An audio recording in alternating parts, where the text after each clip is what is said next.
KS 2018 ಕೇಳಿದಂತ ಪ್ರಶ್ನೆ. ಯಾವ ವರದಿಯನ್ನು ಆಧರಿಸಿ 1956ರಲ್ಲಿ ಕರ್ನಾಟಕ ರಾಜ್ಯ ರೂಪುಗೊಂಡಿತು?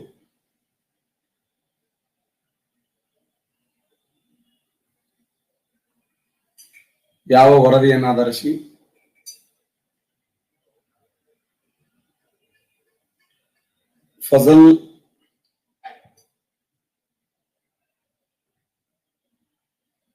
ಫಜಲ್ ವರದಿ ಸಮಿತಿ ನೋಡಿ, ಫಜಲ್ ಅಲಿ ಸಮಿತಿ ಯಾವ ವರದಿಯನ್ನು ಆಧರಿಸಿ 1956ರಲ್ಲಿ ಕರ್ನಾಟಕ ರಾಜ್ಯ ರೂಪುಗೊಂಡಿತು? 1953ರಲ್ಲಿ ಫಜಲ್ ಅಲಿ ಆಯೋಗ ಬಂತು. ಆ ಫಜಲ್ ಅಲಿ ಆಯೋಗದ ಶಿಫಾರಸಿನ ಮೇರೆಗೆ ಫಜಲ್ ಅಲಿ ಆಯೋಗ ಏನ್ ಶಿಫಾರಸು ಮಾಡ್ತಾ ಅಂದ್ರೆ 16 ರಾಜ್ಯಗಳು 3 ಕೇಂದ್ರಾಡಳಿತ ಪ್ರದೇಶಗಳನ್ನ ರಚನೆ ಮಾಡಿ ಅಂತ ಹೇಳ್ತಾರೆ. ಫಜಲ್ ಅಲಿ ಆಯೋಗದಲ್ಲಿ 16 ರಾಜ್ಯಗಳು 3 ಕೇಂದ್ರಾಡಳಿತ ಪ್ರದೇಶಗಳ ರಚನೆ ಮಾಡಿ ಅಂತ. ಆದರೆ 1956ರ ಭಾಷಾವಾರು ಕಾಯ್ದೆ ಏನಂತಂದ್ರೆ ಸಂವಿಧಾನದ 7ನೇ ತಿದ್ದುಪಡಿ, ಭಾರತ ಸಂವಿಧಾನದ 7ನೇ ತಿದ್ದುಪಡಿ 1956ರ ಭಾಷಾವಾರು ಕಾಯ್ದೆ ಪ್ರಕಾರ 14 ರಾಜ್ಯಗಳು 6 ಕೇಂದ್ರಾಡಳಿತ ಪ್ರದೇಶಗಳು ರಚನೆ ಆಗ್ತದೆ. 14 ರಾಜ್ಯಗಳು 6 ಕೇಂದ್ರಾಡಳಿತ ಪ್ರದೇಶಗಳು ರಚನೆಯಾದವು. ಅದರ ಫಜಲ್ ಅಲಿ ಆಯೋಗ ಏನ್ ಹೇಳ್ತಂದ್ರೆ 16 ರಾಜ್ಯಗಳು 3 ಕೇಂದ್ರಾಡಳಿತ ಪ್ರದೇಶ ರಚನೆ ಮಾಡ್ರಿ ಅಂತ ಹೇಳಿ. ಹಾಗಾದ್ರೆ ಕರ್ನಾಟಕ ಮತ್ತು ಆಂಧ್ರ ಪ್ರದೇಶಗಳ ಮಧ್ಯೆ ಗಡಿ ವಿವಾದ ಇದೆ. ಕರ್ನಾಟಕ ಮತ್ತು ಆಂಧ್ರ ಪ್ರದೇಶಗಳ ಮಧ್ಯೆ ಗಡಿ ವಿವಾದಗಳನ್ನು ಬಗೆಹರಿಸುವಂತ ಸಮಿತಿ ಯಾವುದು? ಶಬಾಷ್, ವಾಂಚು ಸಮಿತಿ ನೋಡಿ, ವಾಂಚು ಸಮಿತಿ. ಕರ್ನಾಟಕ ಮತ್ತು ಆಂಧ್ರ ಪ್ರದೇಶಗಳ ಮಧ್ಯೆ ಇರುವಂತ ಗಡಿ ವಿವಾದಗಳನ್ನು ಬಗೆಹರಿಸುವ ಸಮಿತಿ ಯಾವುದಂದ್ರ ವಾಂಚು ಸಮಿತಿ.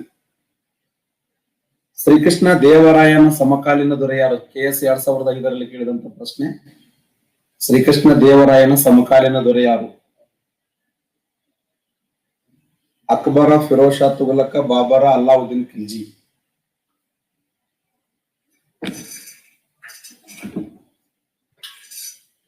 ಸರಿಯಾದಂತ ಉತ್ತರ ಬಾಬರ್ ನೋಡಿ. ಅಕ್ಬರ್ನ ಕಾಲದ ಸಮಕಾಲೀನ ದೊರೆ ಯಾರು ಅಂದ್ರೆ ಬಾಬರ್. ಯಾಕಂದ್ರೆ ಶ್ರೀಕೃಷ್ಣ ದೇವರಾಯನ ಸಮಕಾಲೀನ ದೊರೆ ಯಾರಂದ್ರೆ ಬಾಬರ್. ಇಲ್ಲಿ ವೈಶಿಷ್ಟ್ಯ ಏನು ಅಂತಂದ್ರೆ ಶ್ರೀಕೃಷ್ಣ ದೇವರಾಯನ ಕಾಲಾವಧಿ 1509ರಿಂದ 1529ರವರೆಗೆ. ಬಾಬರ್ನ ಕಾಲಾವಧಿ 1526ರಿಂದ 1530ರವರೆಗೆ. ಅಂದ್ರೆ ಭಾರತ ದೇಶದಲ್ಲಿ ಬಾಬರ್ ಮಾಡಿರ್ತಕ್ಕಂಥ ಅನುಕ್ರಮವಾಗಿರುವಂತಹ ಯುದ್ಧಗಳು 1526 ಏಪ್ರಿಲ್ 21ರಂದು ಪ್ರಥಮ ಪಾಣಿಪತ್ ಕದನ ಮಾಡ್ತಾನೆ. 1527ರಲ್ಲಿ ಚಂದೇರಿ ಕಾಳಗವನ್ನು ಮಾಡ್ತಾನೆ. 1528ರಲ್ಲಿ ಮೇದಿನ್ ರಾಯನ ಮೇಲೆ ದಾಳಿ ಮಾಡ್ತಾನೆ. 1529ರಲ್ಲಿ ಗೋಗ್ರಾ ಕಾಳಗ ಅಂತ ಕರೀತಾರೆ. ಒಂದನೇದ್ದು ಪಾಣಿಪತ್ ಕದನ, ಎರಡನೇದ್ದು ಕಣ್ವ ಕಾಳಗ ಅಂತ ಕರೀತಾರೆ. ಒಂದನೇದ್ದು ಪಾಣಿಪತ್ ಕದನ, ಎರಡನೇದ್ದು ಕಣ್ವ ಕಾಳಗ, ಮೂರನೇ ಕಾಳಗ ಹೆಸರೇನು? ಮೂರನೇ ಕಾಳಗ ಚಂದೇರಿ ಕಾಳಗ. 4ನೇ ಕಾಳಗ ಯಾವುದಂದ್ರೆ ಗೋಗ್ರಾ ಕದನ ಅಂತ ಕರೀತಾರೆ. ಗೋಗ್ರಾ ಕದನದಲ್ಲಿ ಇಬ್ರಾಹಿಂ ಲೋಧಿಯ ಸಹೋದರನಾಗಿರುವಂತ ಮೊಹಮ್ಮದ್ ಲೋಧಿಯನ್ನು ಸೋಲಿಸ್ತಾರೆ. Okay, next question. Navarasapura Utsava 2015 KS ಕೇಳಿದ ಪ್ರಶ್ನೆ. ನವರಸಪುರ ಉತ್ಸವ ಈ ಒಂದು ನಿಕಟವಾಗಿರುವಂತ ಸಂಬಂಧ ಹೊಂದಿದೆ ಯಾವುದರೊಂದಿಗೆ? ರೈತರ ಹಬ್ಬ, ಮೀನುಗಾರರ ಹಬ್ಬ, ಹೋಳಿ ಹಬ್ಬ, ಸಂಗೀತೋತ್ಸವ. ಶಬಾಷ್, ಇದೊಂದು ಪ್ರಸಿದ್ಧವಾಗಿರುವಂತ ಸಂಗೀತ ಉತ್ಸವ ನೋಡಿ. 2015 KS ಏನ್ ಕೇಳಿದ ಕ್ವಶನ್ ಅಂದ್ರೆ ನವರಸಪುರ ಉತ್ಸವ ಇದರೊಂದಿಗೆ ನಿಕಟವಾಗಿರುವಂತ ಸಂಬಂಧವನ್ನು ಹೊಂದಿದೆ. ಅಂದ್ರೆ ಇದೊಂದು ಅದ್ಭುತವಾದ ಸಂಗೀತ ಉತ್ಸವ, ಸಂಗೀತದ ಕಾರ್ಯಕ್ರಮ. ಸಂಗೀತ ನೋಡಿ, ನವರಸಪುರ ಉತ್ಸವ ಇದರೊಂದಿಗೆ ನಿಕಟವಾಗಿರುವಂತ ಸಂಬಂಧವನ್ನು ಹೊಂದಿದೆ ಅಂದ್ರೆ ಸಂಗೀತದ ಕಾರ್ಯಕ್ರಮದೊಂದಿಗೆ. ಹಾಗಾದ್ರೆ ಬಿಜಾಪುರದ ಯಾವ ಆದಿಲ್ಶಾಹಿ ನವರಸಪುರ ಉತ್ಸವಕ್ಕೆ ಚಾಲನೆ ಕೊಟ್ಟ? ಎಕ್ಸಲೆಂಟ್, 2ನೇ ಇಬ್ರಾಹಿಂ ಆದಿಲ್ ಶಾ ನೋಡಿ. 2ನೇ ಇಬ್ರಾಹಿಂ ಆದಿಲ್ ಶಾ. KS 2015 ಕೇಳಿದಂತ ಪ್ರಶ್ನೆ. ಶ್ರವಣ ಬೆಳಗೊಳದಲ್ಲಿರುವಂತಹ ಗೊಮ್ಮಟೇಶ್ವರ ದುರ್ಗಕ್ಕೆ ಸಂಬಂಧಪಟ್ಟಂತೆ ಯಾವ ವಿವರಣೆ ತಪ್ಪಾಗಿದೆ? ಈ ವಿಗ್ರಹವು ಕಮಲದ ಮೇಲೆ ನಿಂತಿದೆ. 882ರಿಂದ 883ರಲ್ಲಿ ಸ್ಥಾಪಿಸಲಾಯಿತು. ಜೀನಸೇನಿಂದ ಸ್ಥಾಪಿಸಲಾಯಿತು. ಏಕಸಲ ವಿಗ್ರಹದ ಅನಂತರ ಚಿಕ್ಕದಾದ ವಿಗ್ರಹಗಳು ಅನುಕರಣವಾಗಿ ಉಡುಪಿ ಜಿಲ್ಲೆಯ ಕಾರ್ಕಳ, ವೇಣೂರು, ಧರ್ಮಸ್ಥಳ ಅನುಕ್ರಮವಾಗಿ. ಶ್ರವಣಬೆಳಗೊಳದಲ್ಲಿರುವಂತಹ ಗೊಮ್ಮಟೇಶ್ವರ ಮೂರ್ತಿಯನ್ನ ಬಿಟ್ರೆ ನೆಕ್ಸ್ಟ್ ಉಡುಪಿ ಜಿಲ್ಲೆಯ ಕಾರ್ಕಳ, ಧರ್ಮಸ್ಥಳದ ದಕ್ಷಿಣ ಕನ್ನಡ ಜಿಲ್ಲೆಯ ವೇಣೂರು, ವೇಣೂರು ನಂತರ ಧರ್ಮಸ್ಥಳ, ಗೊಮ್ಮಟೇಶ್ವರ. ಯಾವ ಜೋಡಿ ತಪ್ಪಾಗಿದೆ? ಯಾವ ಒಂದು ಹೇಳಿಕೆ ತಪ್ಪಾಗಿದೆ? ಯಾವ ಹೇಳಿಕೆ ತಪ್ಪಾಗಿದೆ?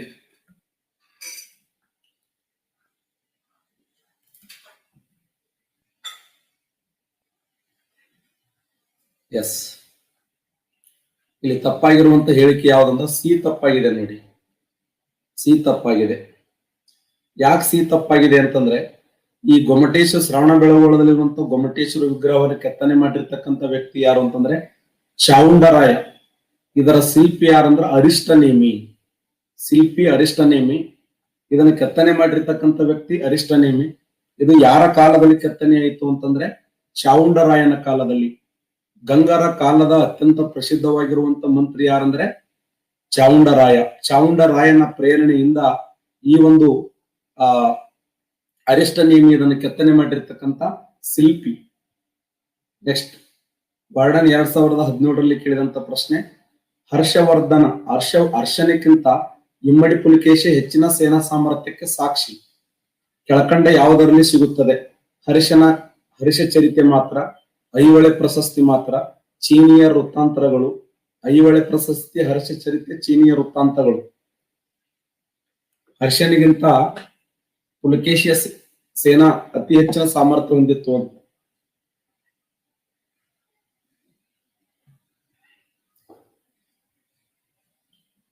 ಸರಿಯಾದಂತ ಉತ್ತರ ಡಿ, ರೈಟ್ ಆನ್ಸರ್ ನೋಡಿ. ಡಿ, ಐಹೊಳೆ ಪ್ರಶಸ್ತಿ ಆಗಿರ್ಬೋದು, ಹರ್ಷ ಚರಿತೆ ಆಗಿರ್ಬೋದು, ಚೀನಿಯ ವೃತ್ತಾಂತಗಳು. ಡಿ ಸರಿಯಾಗಿದೆ. ಏನು? ಇಮ್ಮಡಿ ಪುಲಿಕೇಶನ ಸೇನಾ ಸಾಮರ್ಥ್ಯವನ್ನು ನೋಡಿದರೆ ಹರ್ಷನಿಗಿಂತ ಜಾಸ್ತಿ ಇತ್ತು ಅಂತ. ಹರ್ಷನಿಗಿಂತ ಇಮ್ಮಡಿ ಪುಲಿಕೇಶನ ಸೇನಾ ಸಾಮರ್ಥ್ಯ ಹೆಚ್ಚಾಗಿತ್ತು. ಇದು ಎಲ್ಲಿಂದ ತಿಳಿದು ಬರ್ತಂದ್ರೆ ಐಹೊಳೆ ಪ್ರಶಸ್ತಿಯ ಮೂಲಕ, ಹರ್ಷ ಚರಿತೆಯ ಮೂಲಕ, ಚೀನಿಯರ ವೃತ್ತಾಂತಗಳ ಮೂಲಕ ನಮಗೆ ಅರ್ಥ ಆಗ್ತದೆ. ಚೀನಿಯರ ವೃತ್ತಾಂತಗಳ ಮೂಲಕ.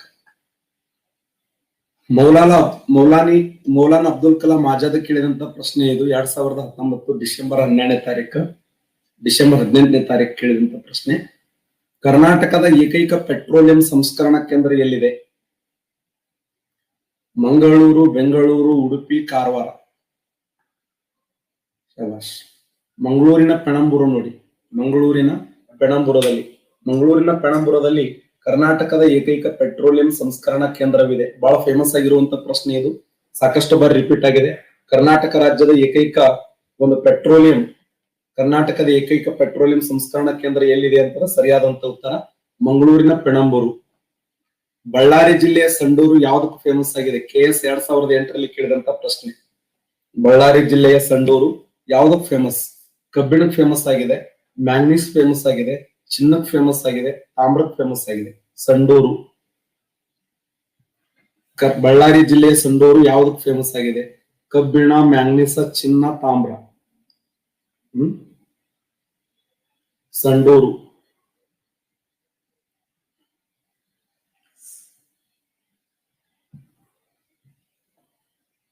ಬಳ್ಳಾರಿ ಜಿಲ್ಲೆ ಸಂಡೂರು ಯಾವ್ದು ಫೇಮಸ್ ಆಗಿದೆ?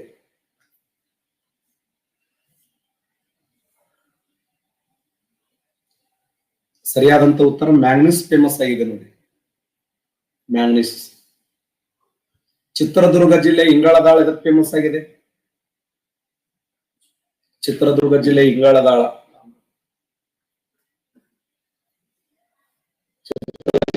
ಫೇಮಸ್ ಆಗಿದೆ ಅಂತ. ತಾಮ್ರ ಫೇಮಸ್ ಆಗಿದೆ ನೋಡಿ. ತಾಮ್ರಸ್. ಬಳ್ಳಾರಿಯ ದೋಣಿಮಲೈ ಬೆಟ್ಟಗಳು ಎದಕ್ಕೆ ಫೇಮಸ್ ಆಗಿದೆ? ಬಳ್ಳಾರಿಯ ದೋಣಿಮಲೈ ಬೆಟ್ಟಗಳು ಎದಕ್ಕೆ ಫೇಮಸ್ ಆಗಿದೆ?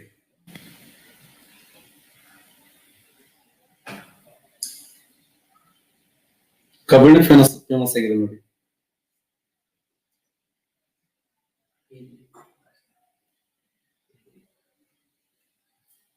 ಚಿಕ್ಕಮಗಳೂರು ಜಿಲ್ಲೆ ಕೆಮ್ಮಣ್ಣಗುಂಡಿ ಅದಕ್ಕೆ ಫೇಮಸ್ ಆಗಿದೆ. ಚಿಕ್ಕಮಗಳೂರು ಜಿಲ್ಲೆ ಕೆಮ್ಮಣ್ಣಗುಂಡಿ ಅದಕ್ಕೆ ಫೇಮಸ್ ಆಗಿದೆ. ಚಿನ್ನ ಹಾಕಿದ್ರೊಳಗೆ ಈ ಮೂರು ಕೇಳಿ ನೀನು ಒಂದು ಉಳಿದಲ್ಲ. ಸರಿಯಾದಂತ ಉತ್ತರ ಎದಕ್ ಫೇಮಸ್ ಆಗಿದೆ ಅಂದ್ರೆ ಕಬ್ಬಿಣಕ್ಕೆ ಫೇಮಸ್ ಆಗಿದೆ. ಯಾಕಂದ್ರೆ ಇದು ಕರ್ನಾಟಕ ರಾಜ್ಯದ ಮೊಟ್ಟ ಮೊದಲ ಕಬ್ಬಿಣದ ನಿಕ್ಷೇಪ ಯಾವುದಂದ್ರೆ ಅದು ಬಳ್ಳಾರಿ ಜಿಲ್ಲೆಯ ಸಂಡೂರು. ಕರ್ನಾಟಕ ರಾಜ್ಯದ ಚಿಕ್ಕಮಗಳೂರು ಜಿಲ್ಲೆ ಕೆಮ್ಮಣ್ಣಗುಂಡಿ ನಮ್ಮ ಕರ್ನಾಟಕ ರಾಜ್ಯದ ಮೊಟ್ಟ ಮೊದಲ ಕಬ್ಬಿಣದ ನಿಕ್ಷೇಪ. ಇದು ಕರ್ನಾಟಕದ ಮೊದಲ ಕಬ್ಬಿಣದ ನಿಕ್ಷೇಪ ಯಾವ್ದಂದ್ರ ಚಿಕ್ಕಮಗಳೂರು ಜಿಲ್ಲೆ ಕೆಮ್ಮಣ್ಣಗುಂಡಿ. ಕರ್ನಾಟಕದ ಹೊಸಪೇಟೆ ಸಂಡೂರು ಪ್ರದೇಶ ಈ ಕೆಳಗಿನ ಯಾವ ನಿಕ್ಷೇಪಕ್ಕೆ ಫೇಮಸ್ ಆಗಿದೆ? ಚಿನ್ನ, ಬೆಳ್ಳಿ, ತಾಮ್ರ, ಕಬ್ಬಿಣ. ಹೊಸಪೇಟೆ ಮತ್ತು ಸಂಡೂರು. KS 2008ರಲ್ಲಿ ಕೇಳಿದಂತ ಪ್ರಶ್ನೆ. 8ರಲ್ಲಿ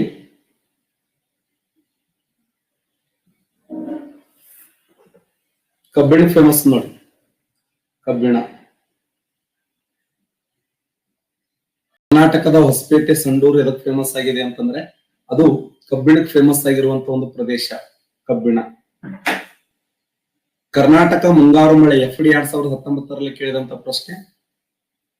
ಕರ್ನಾಟಕದಲ್ಲಿ ಮುಂಗಾರು ಮಳೆಯ ಕಾಲದ ಸಮಯ February, June, April, September, October. ಸುಮ್ಕುಂದ್ರೆ ಎಷ್ಟು ಸಿಗ ಸುಮ್ನೆ ಫೆಬ್ರವರಿ, ಜೂನ್, ಏಪ್ರಿಲ್, ಸೆಪ್ಟೆಂಬರ್ ಸುಮ್ ತೆಗಡ್ತಾನ ಮುಂದೆ. ನಾವು ಕ್ವಶನ್ ಕೇಳಾಗತ್ತೀನಿ ನಾಳೆ ಭಯಂಕರ ಅಂಜಿಕ್ ಬರ್ತದೆ. ಕರ್ನಾಟಕದಲ್ಲಿ ಮುಂಗಾರು ಮಳೆ ಕಾಲದ ಸಮಯ February, June, April, September, October, December, June, September. ಕರ್ನಾಟಕದ ಮುಂಗಾರು ಮಳೆಯ ಕಾಲಾವಧಿ.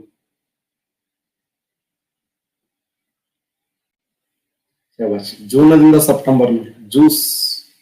June, September. ಜೂನ್ದಿಂದ September right answer. June, September ಉತ್ತರ ಜೂನ್ದಿಂದ ಸೆಪ್ಟೆಂಬರ್. ಜ್ಯೂಸ್ ನೋಡಿ, ಜ್ಯೂಸ್. ಏನ್ ಕ್ವಶನ್? ಕರ್ನಾಟಕದಲ್ಲಿ ಮುಂಗಾರು ಮಳೆಯ ಕಾಲದ ಸಮಯ. ಮುಂಗಾರು ಮಳೆ ನೆನ್ಪಿಟ್ಬಿಡಿ. ಮಾಮ ಜ್ಯೂಸ್ ಕುಡ್ಲಕ್ಕ ಅನ್ನಕ್ಕನ್ ಕರ್ಕೊಂಡು ದೀಪಕ್ ಹೋಗ್ಯಾರ. ಯಾರು ಕರ್ಕೊಂಡು ಎಲ್ಲಿಗೆ ಹೋಗ್ಯಾರ? ಮಾಮ ಜ್ಯೂಸ್ ಕುಡ್ಲಕ್ಕ ಅನ್ನಕ್ಕನ್ ಕರ್ಕೊಂಡು ದೀಪಕ್ ಹೋಗ್ಯಾರ. ಮಾಮ ಮೀನ್ಸ್ ಮಾರ್ಚ್ ದಿಂದ ಮೇ. ಇದು ಬೇಸಿಗೆ ಕಾಲ. ಇದಕ್ಕೆ ಸಮ್ಮರ್ ಸೀಸನ್ ಅಂತ ಕರಿತೀವಿ. ಏನು? Summer season. ಜೂನ್ನಿಂದ ಸೆಪ್ಟೆಂಬರ್ ಇದು ಮುಂಗಾರು ಮಳೆಯ ಕಾಲಾವಧಿ. ಮುಂಗಾರು ಮಳೆ ಅಥವಾ ನೈಋತ್ಯ ಮಾನ್ಸೂನ್ ಮಾರುತಗಳ ಕಾಲಾವಧಿ ಅಂತ ಕರೀತಾರೆ. ನೈಋತ್ಯ ಮಾನ್ಸೂನ್ ಮಾರುತಗಳ ಕಾಲಾವಧಿ ಅಂದ್ರೂ ಒಂದೇ, ಮುಂಗಾರು ಮಳೆ ಅಂದ್ರೂ ಒಂದೇ, ಸೌತ್ ವೆಸ್ಟ್ ಮಾನ್ಸೂನ್ ಸೀಸನ್ ಅಂದ್ರೂ ಒಂದೇ. ಸೌತ್ ವೆಸ್ಟ್ ಮಾನ್ಸೂನ್ ಸೀಸನ್ ಅಂದ್ರೆ ಏನು? ನೈಋತ್ಯ ಮಾನ್ಸೂನ್ ಮಾರುತಗಳು. ಇನ್ನ ಈ ಅಕ್ಟೋಬರ್ ಇಂದ ನವೆಂಬರ್ ಈಶಾನ್ಯ ಮಾನ್ಸೂನ್ ಮಾರುತಗಳು ಅಂತ ಕರೀತಾರೆ. ಈಶಾನ್ಯ ಮಾನ್ಸೂನ್ ಮಾರುತಗಳು ನಾರ್ತ್ ಈಸ್ಟ್ ಮಾನ್ಸೂನ್ ಸೀಸನ್. ಹೌದು. ಇನ್ನು ಡಿಸೆಂಬರ್ ಇಂದ ಫೆಬ್ರವರಿ ವಿಂಟರ್ ಸೀಸನ್ ಅಂತ ಕರೀತಾರೆ. ಚಳಿಗಾಲವನ್ನು ವಿಂಟರ್ ಸೀಸನ್. ಚಳಿಗಾಲ, ಬೇಸಿಗೆ ಕಾಲ. ಈ ಸಮಯದಲ್ಲಿ ಭಾರತ ಎಷ್ಟು % ಮಳೆ ಪಡೀತು ಅಂದ್ರೆ ಈ ಸಮಯದಲ್ಲಿ ಭಾರತ 10%, 75% and 13%, 2%. 10%, 75%, 13%, 2%. ಈ ನೈಋತ್ಯ ಮಾನ್ಸೂನ್ ಮಾರುತಗಳ ಸಮಯದಲ್ಲಿ ಭಾರತ ಎಷ್ಟು % ಮಳೆ ಪಡೀತು ಅಂದ್ರೆ 13% ಮಳೆ ಪಡೀತು. ಬಟ್ ಕರ್ನಾಟಕ ಬಂದ್ಬಿಟ್ಟು ಕರ್ನಾಟಕ ಬೇಸಿಗೆ ಕಾಲದಲ್ಲಿ 7% ಮಳೆ ಪಡೀತದೆ. ನೈಋತ್ಯ ಮಾನ್ಸೂನ್ ಮಾರುತಗಳಲ್ಲಿ ಸರಿಸುಮಾರು 80% ಮಳೆ ಪಡೀತದೆ. ಹಿಂಗಾರು ಮಳೆಯಲ್ಲಿ 12% ಮಳೆ ಪಡೀತದೆ. ಚಳಿಗಾಲದಲ್ಲಿ 1% ಮಳೆ ಪಡೀತದೆ. ಇದೇ ತರ ಕ್ವಶನ್ ಕೇಳ್ತಾನೆ, ಗ್ಯಾರಂಟಿ ಪ್ರಶ್ನೆ. ಜ್ಯೂಸ್ ಅಂತ ನೆನಪಿಡ್ಬಿಡಿ. ಜೂನ್ ಅಂದ್ರೆ ಜೂನ್ ಇಂದ ಸೆಪ್ಟೆಂಬರ್ ರೈಟ್ ಆನ್ಸರ್. ಮಾರ್ಚ್ ಇಂದ ಮೇ, ಜೂನ್ ಇಂದ ಸೆಪ್ಟೆಂಬರ್, ಅಕ್ಟೋಬರ್ ಇಂದ ನವೆಂಬರ್, ಡಿಸೆಂಬರ್ ಇಂದ ಫೆಬ್ರವರಿ. ಯಾರು ಹೇಳ್ತೀರಿ ಫಾರ್ಮುಲಾ ಯಾರು ಹೇಳ್ತೀರಿ? June, September, October, November, December ಇಂದ ಫೆಬ್ರವರಿ. ಇದನ್ನ ಬೇಸಿಗೆ ಕಾಲ ಅಂತ ಕರೆದ್ರೆ, ಇದನ್ನ ಮುಂಗಾರು ಮಳೆಯ ಕಾಲ, ಇದನ್ನ ಹಿಂಗಾರು ಮಳೆಯ ಕಾಲ, ಇದನ್ನ ಚಳಿಗಾಲ ಅಂತ ಕರೀತಾರೆ. ಚಳಿಗಾಲ. Next question. ಕರ್ನಾಟಕ ರಾಜ್ಯದ ಹೈನು ಮತ್ತು ಕೃಷಿ ಕೆಲಸಗಳಿಗೆ ಹೆಸರುವಾಸಿಯಾದ ದೇಶಿ ಅವಳಿ ಉದ್ದೇಶಿತ ತಳಿಗಳು ಯಾವುವು? Very important question. Amrit Mahal Hallikar, Khillar Malnad Gidda, Deoni Krishna valley, Sahiwal Kankrej ಯಾವುದು? ಕೆ ಅನ್ಸರ್ ಇದೇ ಇದೆ. ಹೌದು, ಅಮೃತ್ ಮಹಲ್ ಮತ್ತು ಹಳ್ಳಿಕಾರ ರೈಟ್ ಆನ್ಸರ್. ಅಮೃತ್ ಮಹಲ್ ಮತ್ತು ಹಳ್ಳಿಕಾರ ಸರಿಯಾಗಿರುವಂತ ಉತ್ತರ. ಕರ್ನಾಟಕ ರಾಜ್ಯದ ಹೈನು ಮತ್ತು ಕೃಷಿ ಕೆಲಸಗಳಿಗೆ ಹೆಸರುವಾಸಿಯಾದ ದೇಶೀಯ ಉದ್ದೇಶಿತ ತಳಿ ಯಾವ್ದಂದ್ರೆ ಅಮೃತ್ ಮಹಲ್. ಅತಿ ಫೇಮಸ್ ಆಗಿರುವಂತ ಕರ್ನಾಟಕದಲ್ಲಿ ಅಮೃತ್ ಮಹಲ್ ಗೊತ್ತಂದ್ರೆ ಸುಮ್ ಹಾಕ್ಬೇಕು, ಅದೇ ಆಗಿರ್ತಾವ ರೈಟ್ ಆನ್ಸರ್ ಅಮೃತ್ ಮಹಲ್. ವಿಜಯನಗರವನ್ನು ಮರೆತು ಹೋದ ಸಾಮ್ರಾಜ್ಯ ಎಂದು ವರ್ಣಿಸಿದವರು ಯಾರು? ಪಂಚಾಯತಿ ಡೆವಲಪ್ಮೆಂಟ್ ಆಫೀಸರ್. ಪಂಚಾಯತಿ ಡೆವಲಪ್ಮೆಂಟ್ ಆಫೀಸರ್ 2011ರಲ್ಲಿ ಕೇಳಿದ ಪ್ರಶ್ನೆ. ವಿಜಯನಗರ ಸಾಮ್ರಾಜ್ಯವನ್ನ ಮರೆತು ಹೋದ ಸಾಮ್ರಾಜ್ಯ ಎಂದು ವರ್ಣಿಸಿದವರು ಬಿ ಎ ಸಾಲೆತ್ತೋರ್ ಅವರು, ವಸುಂಧರಾ ಫಲಿಯಾಜ್ ಅವರು, ಕೆ.ಸಿ. ನೀಲಕಂಠ ಶಾಸ್ತ್ರಿ ಅವರು, ರಾಬರ್ಟ್ ಸಿವಿಲೆ ಅವರು. ಯಾರು ಈ ಮಾತನ್ನು ಹೇಳಿದರು? ವಿಜಯನಗರ ಸಾಮ್ರಾಜ್ಯವನ್ನು ಮರೆತು ಹೋದ ಸಾಮ್ರಾಜ್ಯ ಅಂತ ಕರೆದವರು ಯಾರು?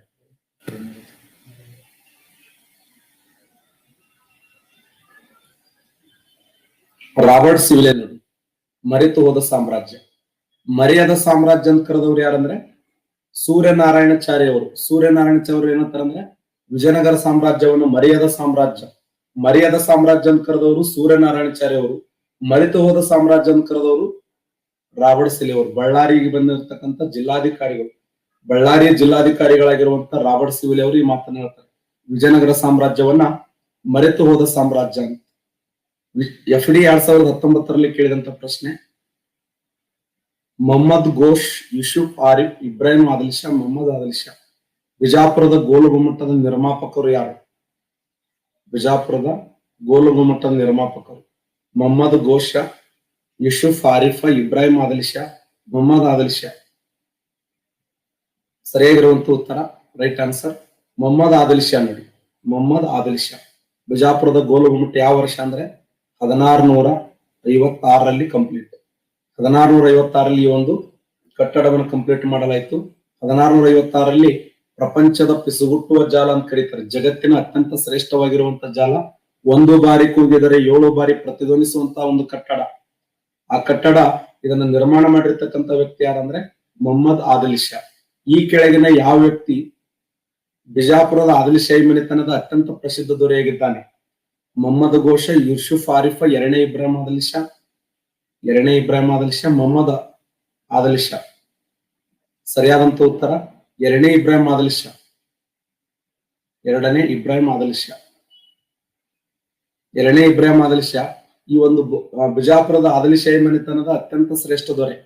ಬಿಜಾಪುರದ ಆದಿಲ್ ಶಾಹಿ ಮನೆತನದ ಅತ್ಯಂತ ಶ್ರೇಷ್ಠ ದೊರೆ.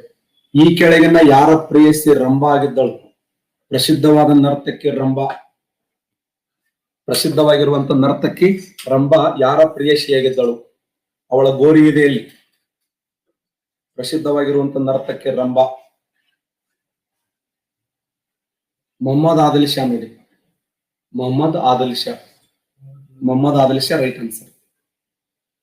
ಮೊಹಮ್ಮದ್ ಆದಿಲ್ ಶಾನ ಪ್ರೇಯಸಿ ಯಾರು ಅಂತಂದ್ರೆ ರಂಭಾ. ರಂಭಾಳ ಗೋರಿ ಎಲ್ಲಿದೆ ಅಂತಂದ್ರೆ ಈ ಒಂದು ಗೋಲು ಗುಮ್ಮಟದಲ್ಲಿ ರಂಭಾನ ಗೋರಿಯನ್ನು ಕಾಣಬಹುದು. ಕರ್ನಾಟಕದ ಉಚ್ಚಂಗಿಯು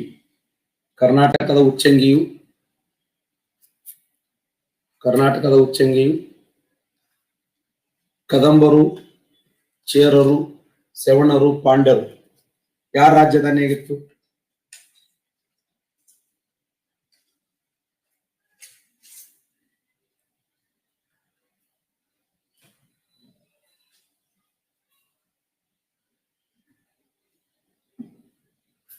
ಇಲ್ಲಿ ಕಾಂಪಿಟೇಷನ್ ಇರೋದು ಶ್ರವಣರು ಮತ್ತು ಪಾಂಡ್ಯರು ಅಂತಿದೆ.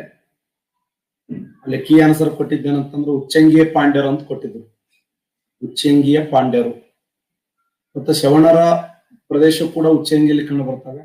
ಅಲ್ಲಿ ಕೀ ಆನ್ಸರ್ ಕೊಟ್ಟಿದ್ದು ಉಚ್ಚಂಗಿ ಪಾಂಡ್ಯರು ಅಂತೇಳಿ ಕೊಟ್ಟಿದ್ರು. 1900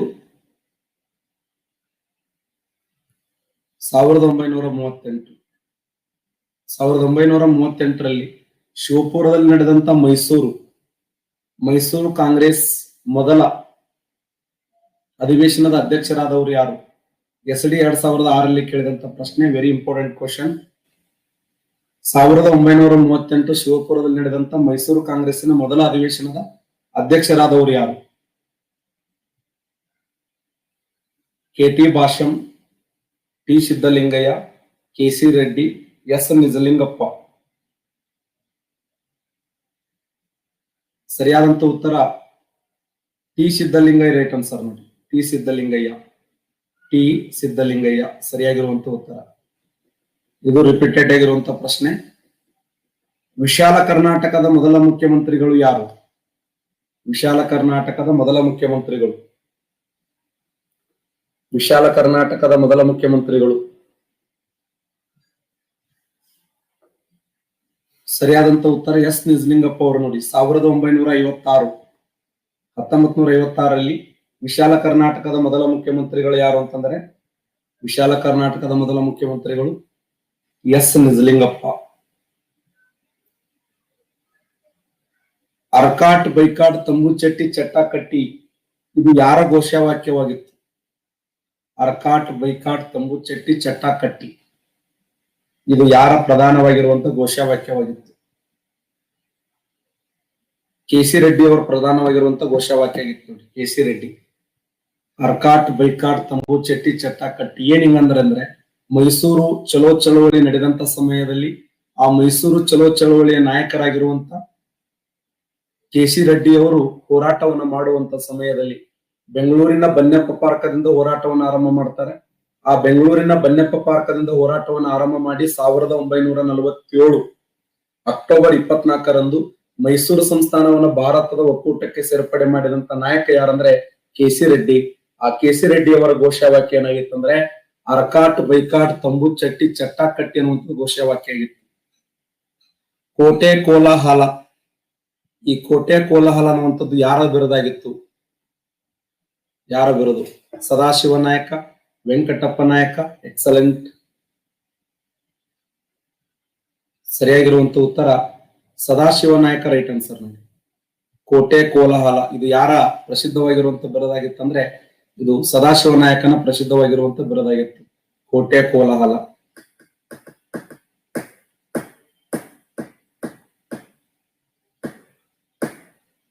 ಎಸ್.ಡಿ. 2019ರಲ್ಲಿ ಕೇಳಿದ ಪ್ರಶ್ನೆ, ಕರ್ನಾಟಕದ ಜಾಲಿಯನ್ ವಾಲಾಬಾಗ್ ಎಂದು ಪ್ರಸಿದ್ಧಿಯಾಗಿರುವಂತಹ ಸ್ಥಳ ಯಾವುದು? ಅಂಕೋಲಾ, ಶಿವಪುರ, ಈಸೂರು, ವಿದರಾಶತ್ವ. ಶಬಾಷ್. ಚಿಕ್ಕಬಳ್ಳಾಪುರ ಜಿಲ್ಲೆಯ ಗೌರಿಬಿದನೂರು ತಾಲೂಕಿನ ವಿದುರಾಶತ್ವ. ಇದನ್ನು ಕರ್ನಾಟಕದ ಜಾಲಿಯನ್ ವಾಲಾಬಾಗ್ ಅಂತ ಕರೀತಾರೆ. ಹಾಗಾದ್ರೆ ಕರ್ನಾಟಕದ ಜಾಲಿಯನ್ ವಾಲಾಬಾಗ್ ಅಂತ ಕರೆದವ್ರು ಯಾರಂದ್ರೆ ಪಟ್ಟಾಭಿ ಸೀತಾರಾಮಯ್ಯ. ಆ ಒಂದು ಸ್ಥಳವನ್ನ ಕರ್ನಾಟಕದ ಜಾಲಿಯನ್ ವಾಲಾಬಾಗ್ ಅಂತ ಕರೆದವ್ರು ಯಾರಂದ್ರೆ ಪಟ್ಟಾಭಿ ಸೀತಾರಾಮಯ್ಯ. ಈ ಕೆಳಗಿನ ಯಾವ ಸ್ಥಳವನ್ನು ಕರ್ನಾಟಕದ ದಂಡಿ ಎಂದು ಕರೆಯುತ್ತಾರೆ? ಕರ್ನಾಟಕದ ದಂಡಿ. ಕರ್ನಾಟಕದ ದಂಡಿ ಯಾವ್ದಂದ್ರ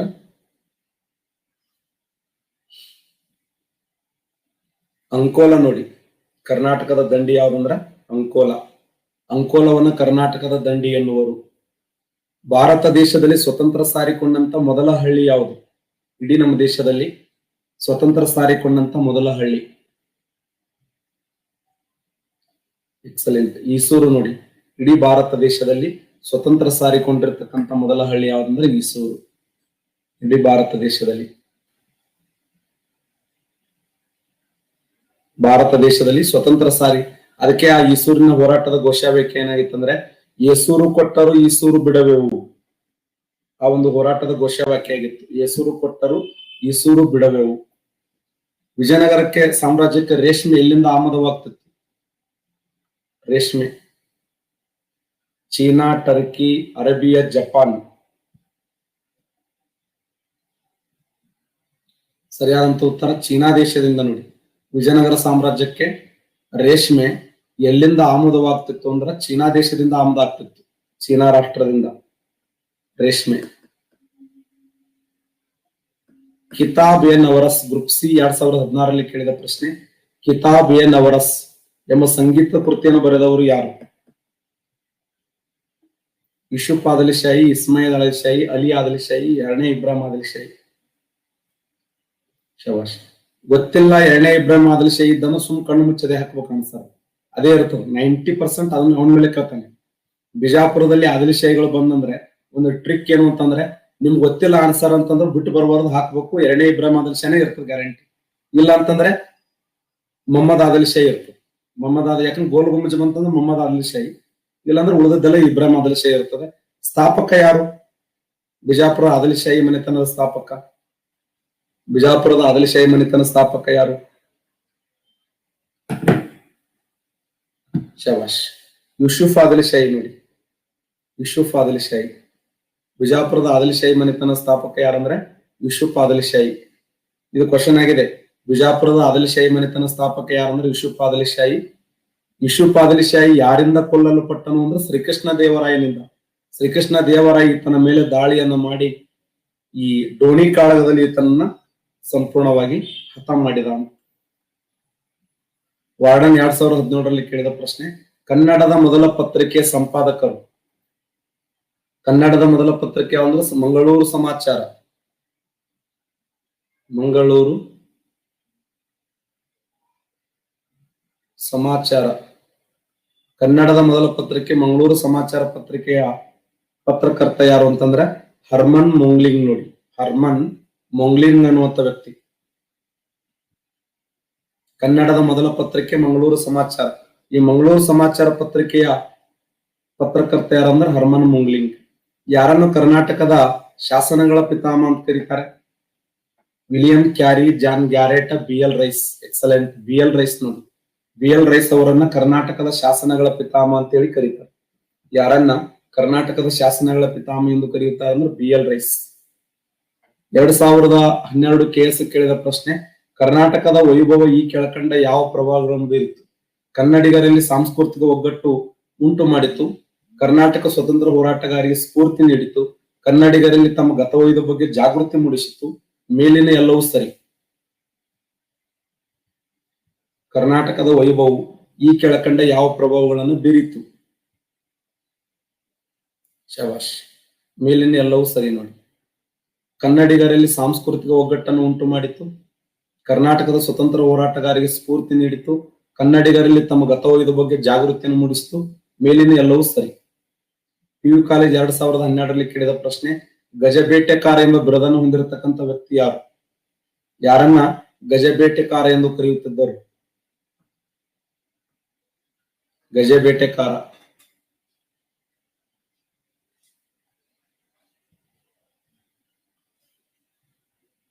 ಸರಿಯಾಗಿರುವಂತ ಉತ್ತರ ಎರಡನೇ ದೇವರಾಯ. ನೋಡಿ, ಎರಡನೇ ದೇವರಾಯ ಗಜಬೇಟೆಕಾರ ಎಂಬ ಬಿರುದನ್ನು ಹೊಂದಿದ್ದ. ಈ ಕೆಳಗಿನ ಯಾವ ದೊರೆ ಅಬ್ದುಲ್ ರಜಾಕ್ ಭೇಟಿ ಕೊಟ್ಟ? ಈ ಕೆಳಗಿನ ಯಾವ ರಾಜನ ಆಸ್ಥಾನಕ್ಕೆ ಅಬ್ದುಲ್ ರಜಾಕ್ ಭೇಟಿ ನೀಡಿದನು? ಸರಿಯಾದಂತ ಉತ್ತರ ಎರಡನೇ ದೇವರಾಯ. ನೋಡಿ, ಎರಡನೇ ದೇವರನ ಆಸ್ಥಾನಕ್ಕೆ ಅಬ್ದುಲ್ ರಜಾಕ್ ಭೇಟಿ ಕೊಟ್ಟ. ಅಬ್ದುಲ್ ರಜಾಕ್ ನೋಡ, ಕೇಳಿಬಿಟ್ಟ ಫಿಕ್ಸ್ ಕ್ವಶನ್. ಅಬ್ದುಲ್ ರಜಾಕ ಯಾವ ದೇಶದವನು?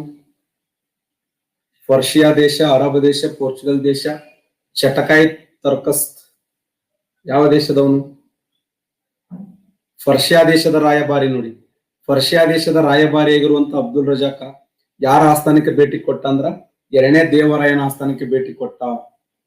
ಎರಡನೇ ದೇವರನ ಆಸ್ಥಾನಕ್ಕೆ ಭೇಟಿ ಕೊಟ್ಟಂತ ವ್ಯಕ್ತಿ. ದುರ್ಗ ರೈಟ್ ಆನ್ಸರ್. ನೋಡಿ, ಯಾಕಂದ್ರೆ ರಾಷ್ಟ್ರಕೂಟ ಮನೆತನದ ಸ್ಥಾಪಕ ಯಾರಂದ್ರ ದಂತಿದುರ್ಗ. ಆ ರಾಷ್ಟ್ರಕೂಟ ಮನೆತನ ಸ್ಥಾಪಕನಾಗಿರುವಂತ ದಂತಿದುರ್ಗ ಎರಡನೇ ಕೀರ್ತಿವರ್ಮನನ್ನು ಸೋಲಿಸಿ ಏನ್ ಮಾಡಿದ ಅಂತಂದ್ರೆ ರಾಷ್ಟ್ರಕೂಟ ಮನೆತನವನ್ನು ಸ್ಥಾಪನೆ ಮಾಡುವಲ್ಲಿ ಯಶಸ್ವಿಯಾದನು. ರಾಷ್ಟ್ರಕೂಟ ಮನೆತನ ಕಟ್ಟುವಲ್ಲಿ ಯಶಸ್ವಿಯಾಗಿರುವಂತ ವ್ಯಕ್ತಿ. ಎಲ್ಲೋರದಲ್ಲಿ ಇರುವಂತ ಕೈಲಾಸನಾಥ ದೇವಾಲಯ ನಿರ್ಮಾಣ ಮಾಡಿದವರು.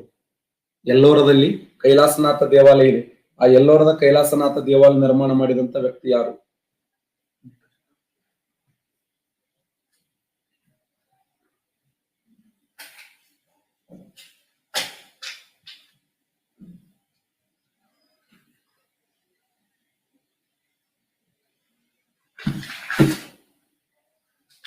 ಎಲ್ಲೋರದಲ್ಲಿರುವಂತ ಕೈಲಾಸನಾಥ ದೇವಾಲಯ ನಿರ್ಮಾಣ ಮಾಡಿದವರು ಯಾರು ಅಂದ್ರೆ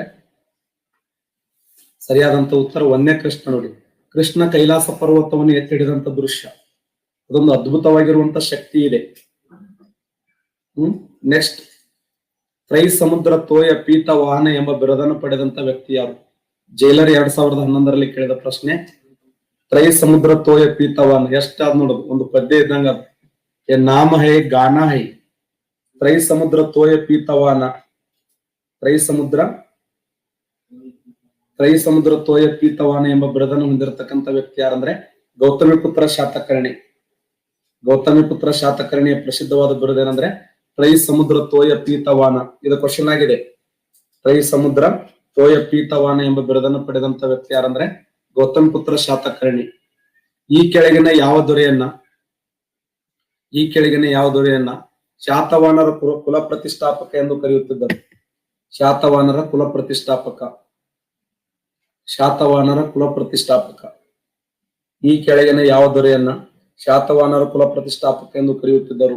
ಸರಿಯಾದಂತ ಉತ್ತರ ಗೌತಮಿಪುತ್ರ ಶಾತಕರ್ಣಿ. ನೋಡಿ, ಗೌತಮಿಪುತ್ರ ಶಾತಕರ್ಣಿಯನ್ನ ಶಾತವಾಹನರ ಕುಲ ಪ್ರತಿಷ್ಠಾಪಕ ಎಂದು ಕರೀತಿದ್ರು. ಈ ಕೆಳಗಿನ ಯಾವ ದೊರೆಯನ್ನ ಏಕ ಬ್ರಾಹ್ಮಣ ಎಂದು ಕರೆಯುತ್ತಿದ್ದರು? ಏಕ ಬ್ರಾಹ್ಮಣ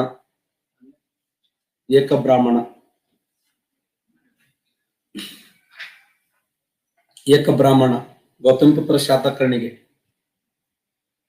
ಬೇಡ ಶಕಾರಿಯ ಒಂದೇ ಬಿರುದು. ತ್ರೈ ಸಮುದ್ರ ತೋಯ ಪೀತವಾನ ಒಂದೇ ಬಿರುದು. ಆಮೇಲೆ ಆತನಿಗೆ ಹಲವಾರು ಶಾತವಾಹನರ ಕುಲ ಪ್ರತಿಷ್ಠಾಪಕ ಅಂತ ಕರೀತಿದ್ರು ಅಲ್ಲ. ಶಾತವಾಹನ ಮನೆತನದ ಸ್ಥಾಪಕನಾಗಿರುವಂತ ಸಿಮುಖ ಈ ಮನೆತನದ ಇತಿಹಾಸವನ್ನು ತಿಳಿಸುವ ಅದ್ಭುತವಾದ ಗ್ರಂಥ ಅಂದ್ರೆ ಗಾಥಾ ಸಪ್ತಸತಿ. ಈ ಕೃತಿಯನ್ನು ಬರೆದವರು ಯಾರು? ಗಾಥಾ ಸಪ್ತಸತಿ ಎಂಬ ಕೃತಿಯನ್ನು ರಚನೆ ಮಾಡಿದವರು ಯಾರು? ಶಬಾಷ್. ನೋಡಿ, ಹಾಲನ್ನು ಬರೆದ ಪ್ರಸಿದ್ಧವಾದ ಕೃತಿ ಯಾವ್ದಂದ್ರೆ ಗಾಥಾ ಸಪ್ತಸತಿ. ಹಾಲನ್ನು ಅತ್ಯಂತ ಮುಖ್ಯವಾಗಿರುವಂತ ಗ್ರಂಥ ಯಾವ್ದಂದ್ರೆ ಗಾಥಾ ಸಪ್ತಸತಿ ಎಂಬ ಕೃತಿಯನ್ನು ರಚನೆ ಮಾಡಿದನು. ಹಾಲನ ಬರೆದ ಪ್ರಸಿದ್ಧವಾದ ಕೃತಿ ಗಾಥಾ ಸಪ್ತಸತಿ. ಕನ್ನಡದ ಮೊದಲ ವಿಶ್ವಕೋಶ ಯಾವುದು? ಕನ್ನಡದ ಮೊದಲ ವಿಶ್ವಕೋಶ ಮಾನಸೋಲ್ಲಾಸ, ವಿವೇಕ ಚಿಂತಾಮಣಿ, ಅನುಭವಾಮೃತ, ತತ್ವ ಚಿಂತಾಮಣಿ, ಶಿವತತ್ವ ಚಿಂತಾಮಣಿ. ಸರಿಯಾದಂತ ಉತ್ತರ ವಿವೇಕ ಚಿಂತಾಮಣಿ. Right answer. ನೋಡಿ, ಕನ್ನಡದ ಮೊದಲ ವಿಶ್ವಕೋಶ ಯಾವಂದ್ರೆ ವಿವೇಕ ಚಿಂತಾಮಣಿ. ಕನ್ನಡದ ಮೊದಲ ವಿಶ್ವಕೋಶ ಅಂತ ಕರೀತಾರೆ. ಕನ್ನಡದ ಮೊಟ್ಟ ಮೊದಲ ವಿಶ್ವಕೋಶ ಯಾವಂದ್ರೆ ವಿವೇಕ ಚಿಂತಾಮಣಿ. ಸಂಸ್ಕೃತ ಭಾಷೆಯ ಮೊದಲ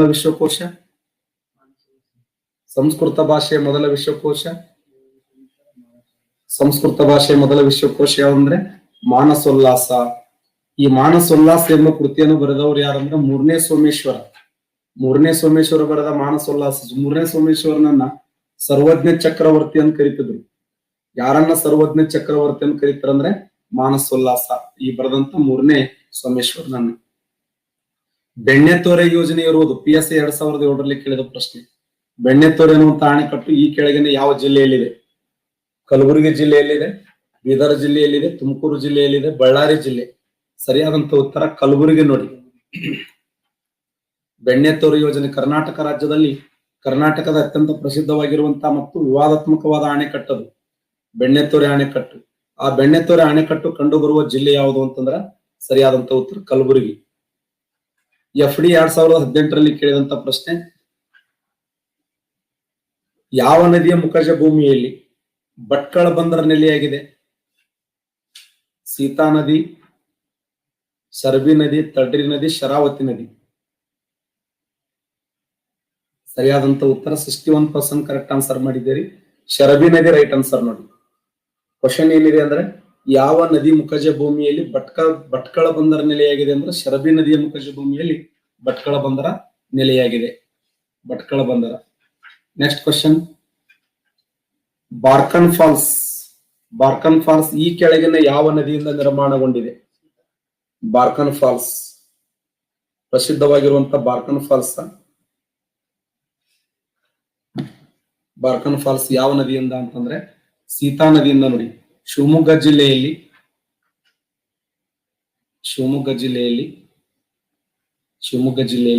ಸೀತಾ ನದಿಯಿಂದ ಬಾರ್ಕನ್ ಫಾಲ್ಸ್ ನೆಲೆಯಾಗಿದೆ. ಬಾರ್ಕನ್ ಫಾಲ್ಸ್ ಇದು ಕ್ವಶನ್ ಕೇಳಿದ್ದಾನೆ. ಬಾರ್ಕನ್ ಫಾಲ್ಸ್ ಯಾವ ನದಿಯಿಂದ ಅಂತಂದ್ರೆ ಸರಿಯಾದಂತ ಉತ್ತರ ಸೀತಾ ನದಿಯಿಂದ ನೆಲೆಯಾಗಿದೆ. ಸೀತಾ. FD 2018ರಲ್ಲಿ ಕೇಳಿದ ಪ್ರಶ್ನೆ, ಈ ಕೆಳಗಿನ ಯಾವ ಜೋಡಿ ಹೊಂದಾಣಿಕೆಯಾಗಿದೆ? ಸರಿಯಾಗಿ ಹೊಂದಾಣಿಕೆಯಾಗಿದೆ. ಕಪಿಲಧಾರ ಗೋದಾವರಿ, ಜೋಗ ಜಲಪಾತ ಶರಾವತಿ, ಶಿವನ ಸಮುದ್ರ ಕಾವೇರಿ. A ಮತ್ತು B ಮಾತ್ರ ಸರಿಯಾಗಿದೆ, AC ಮಾತ್ರ ಸರಿಯಾಗಿದೆ, BC ಮಾತ್ರ ಸರಿಯಾಗಿದೆ, ABC ಮಾತ್ರ ಸರಿಯಾಗಿದೆ. ಮೇಲಿನ ಎಲ್ಲವೂ ತಪ್ಪಾಗಿದೆ. ನಾವು ಎಕ್ಸಾಮ್ ಹಾಲಿಗೆ ಬಂದಿದ್ದೆ ತಪ್ಪಾಗಿದೆ.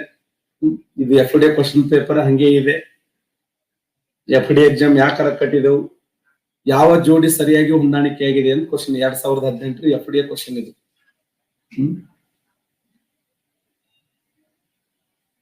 ಕರೆಕ್ಟ್ ಆನ್ಸರ್ ಮಾಡಿ. AB ಸರಿಯಾಗಿದೆ, AC ಮಾತ್ರ ಸರಿಯಾಗಿದೆ, BC ಸರಿಯಾದಂತ ಉತ್ತರ. BC ಮಾತ್ರ ಸರಿಯಾಗಿದೆ ನೋಡಿ.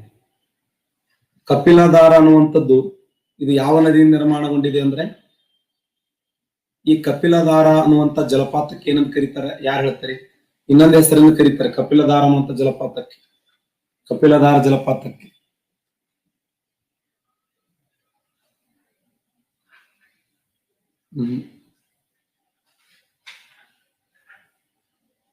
ಯಾರ ಜೀವನ ಸಾಕ ಇದಾನು. ಕಪಿಲಧಾರ ಜಲಪಾತಕ್ಕೆ ಇರುವ ಇನ್ನೊಂದು ಹೆಸರೇನು?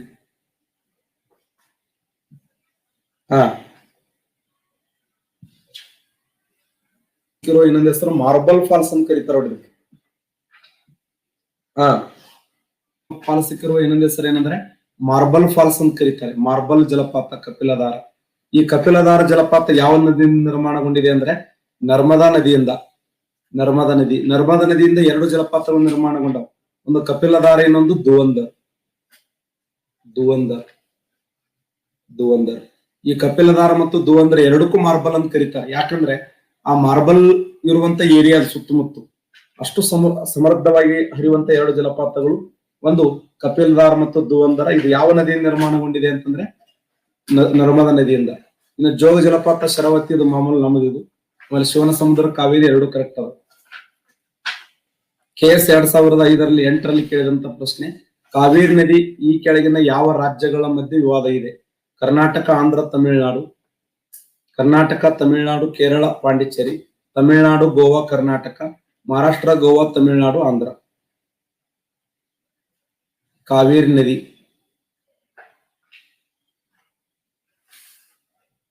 S, B right answer. Karnataka, Tamil Nadu, Kerala, Pondicherry.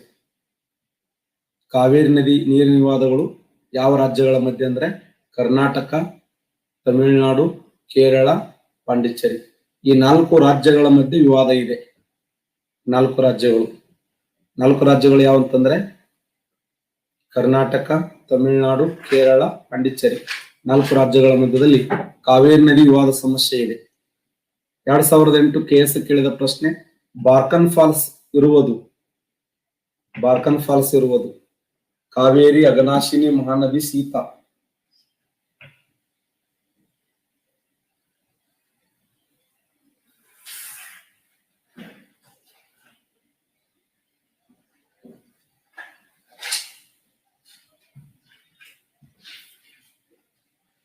ಸರಿಯಾದಂತ ಉತ್ತರ ಸೀತಾ ನದಿಯಿಂದ ನೋಡಿ. ಬಾರ್ಕನ್ ಫಾಲ್ಸ್ ಯಾವ ಜಿಲ್ಲೆ ಅಂದ್ರೆ ಶಿವಮೊಗ್ಗ ಜಿಲ್ಲೆಯಲ್ಲಿ ಕಂಡು ಬರ್ತದೆ.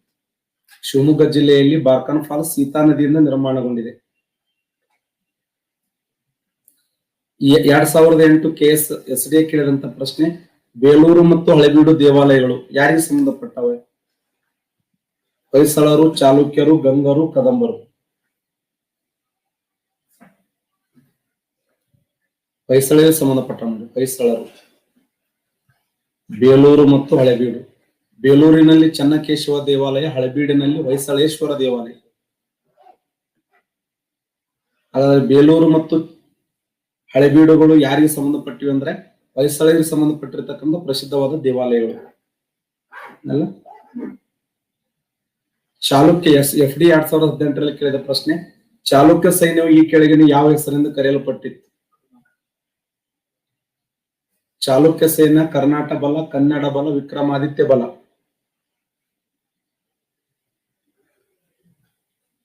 ಕರ್ನಾಟ ಬಲ ರೈಟ್ ಆನ್ಸರ್. ಚಾಲುಕ್ಯ ಸೈನ್ಯವು ಈ ಕೆಳಗಿನ ಯಾವ ಹೆಸರಿಂದ ಗುರುತಿಸಲ್ಪಟ್ಟಿತ್ತು ಅಂದ್ರ ಸರಿಯಾದಂತ ಉತ್ತರ ಕರ್ನಾಟಕ ಬಲ ಅಥವಾ ಕರ್ನಾಟ ಬಲ ಅಂತ ಕರೀತಾರೆ. ಕರ್ನಾಟ ಬಲ ಅನ್ನುವಂತ ಹೆಸರಿಂದ ಗುರುತಿಸಲ್ಪಟ್ಟಿತ್ತು.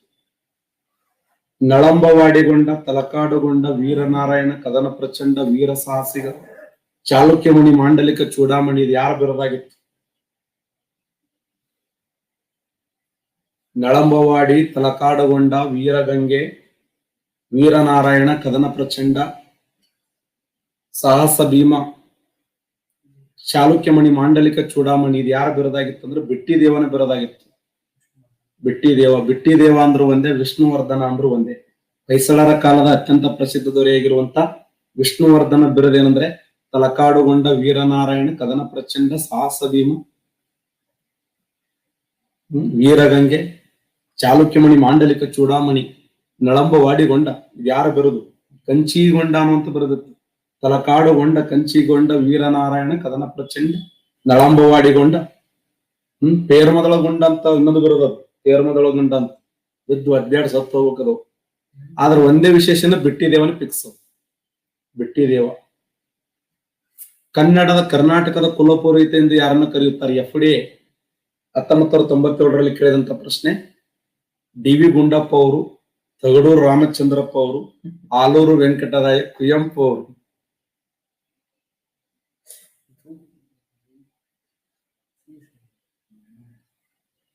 ಸರಿಯಾದಂತ ಉತ್ತರ ಆಲೂರು ವೆಂಕಟರಾಯ. ನೋಡಿ, ಆಲೂರು ವೆಂಕಟರಾಯ ಕರ್ನಾಟಕದ ಕುಲಪುರೋಹಿತ. ಈ ಕೆಳಗಿನ ಯಾವ ವ್ಯಕ್ತಿಯನ್ನು ಕರ್ನಾಟಕದ ಏಕೀಕರಣದ ಶಿಲ್ಪಿ ಅಂತ ಕರೀತಾರೆ?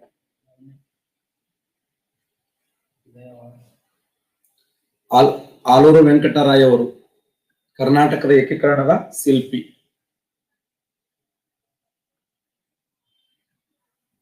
ಅಂತಾರಾಷ್ಟ್ರೀಯ ಹಣಕಾಸು ನಿಧಿ ಮತ್ತು ವಿಶ್ವ ಬ್ಯಾಂಕಿನ ಕೇಂದ್ರ ಕಚೇರಿಗಳು ಎಲ್ಲಿವೆ ಅನುಕ್ರಮವಾಗಿ? IMF ಜಿನೇವಾ, ವಿಶ್ವ ಬ್ಯಾಂಕ್ ಮಾಂಟ್ರಿಯಲ್. 75% ಕರೆಕ್ಟ್ ಆನ್ಸರ್ ಮಾಡ್ರಿ. ಎರಡು ಕರೆಕ್ಟ್ ಅದಾವ. IMF ವಾಷಿಂಗ್ಟನ್ DC, ವಿಶ್ವ ಬ್ಯಾಂಕ್ ವಾಷಿಂಗ್ಟನ್ DC. ಎರಡು DC. ಡಿಸ್ಟ್ರಿಕ್ಟ್ ಆಫ್ ಕೊಲಂಬಿಯಾ ಅಂತ ಕರೀತೀವಿ. ವಾಷಿಂಗ್ಟನ್ DC ಅಂದ್ರೆ ಏನು? District of Colombia.